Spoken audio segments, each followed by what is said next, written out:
यूँ तो बाबा साहब को जब इतने शिक्षित थे तो क्या उनको विदेशों में नौकरी का ऑफर नहीं थे? अनेकों ऑफर थे। लेकिन बाबा साहब ने जो यहाँ 10-11 दिन नौकरी की, उन्होंने देखा कि मेरे जैसा शिक्षित और विद्वान व्यक्ति के साथ ये हालत है तो बाकी जो शोषण का जीवन जी रहा है उनकी क्या दुर्दशा होगी। इसलिए बाबा साहब विदेश नहीं गए।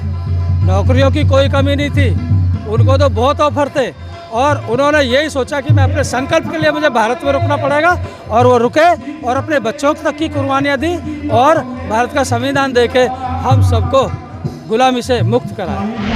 नमस्कार, मेरा नाम है सुरेंद्र सिंह और आप देख रहे हैं SM न्यूज़। हमारे साथ हैं राजकुमार जी, जो किसी नाम तारीफ़ के मोहताज नहीं हैं, क्योंकि वडोदरा की धरती पे किसी ने अगर चमकाने का काम करा है, या यूँ कहें कि बहुजन समाज को जैसे चमकाने का काम करा था माननीय श्री काशीराम साहब ने, उसी तरीके से वडोदरा के अंदर जान डालने का और या बाबा की संकल्प भूमि को नव निर्माण देने का कार्य भी राजकुमार जी ने करा है।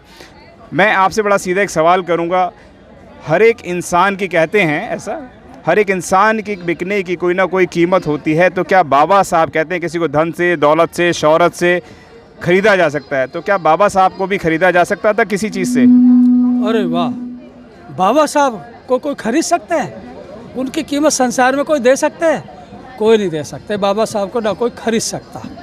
बल्कि बाबा साहब ने तो यहाँ ऐसा किया, आपने ये सुबह से रिकॉर्डिंग रखी होगी, ये संकल्प भूमि सयाजी बाग एक काफ़ी रमणीक दृश्य वाला गार्डन है, बगीचा है।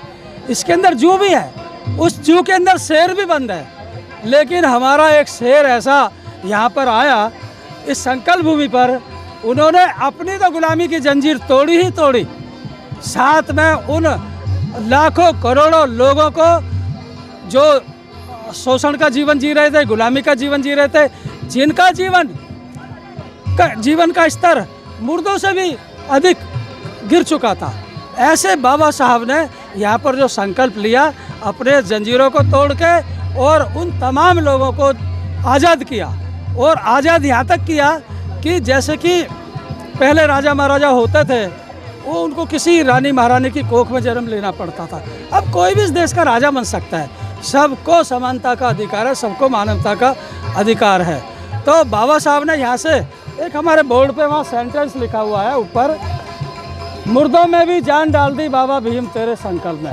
वो ज़माना ऐसा था कि तब लोग मुर्दों जैसा जीवन जी रहे थे गुलामी के अंदर। उन मुर्दों को भी बाबा साहब ने ऐसी जान डाल दी कि वो भी अब जब पढ़ लिख गए, जो पढ़ेगा वो दहाड़ेगा। जिस सब बाबा साहब ने इतना बड़ा अधिकार दिया है कि यहाँ से अब क्रांति शुरू हुई है और आधुनिक भारत का जो निर्माण हुआ है बाबा साहब के संकल्प से ही हुआ है। जो 26 अलीपुर रोड पर जाके बाबा साहब ने संविधान लिखा और 26 नवंबर 1949 के दिन बाबा साहब ने पार्लियामेंट में संविधान को प्रस्तुत किया। ऐसे संविधान के अंकुरण की शुरुआत इसी भूमि से हुई, इसलिए भूमि महान है।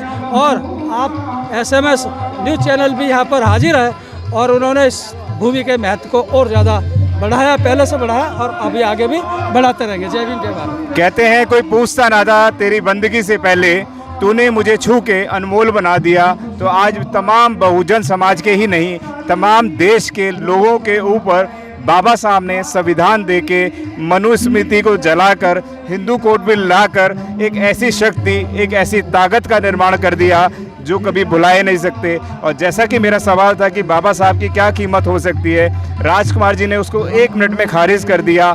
बताया कि उनकी कोई कीमत नहीं है, वो बहुमूल्य हैं, अनमोल हैं और दुनिया की कोई ताकत, कोई वस्तु, कोई पैसा ऐसा नहीं है जो बाबा साहब को खरीद सके। धन्यवाद सर।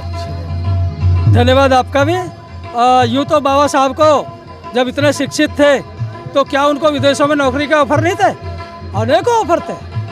लेकिन बाबा साहब ने जो यहाँ 10-11 दिन नौकरी की, उन्होंने देखा कि मेरे जैसा शिक्षित और विद्वान व्यक्ति के साथ ये हालत है तो बाकी जो शोषण का जीवन जी रहा है उनकी क्या दुर्दशा होगी।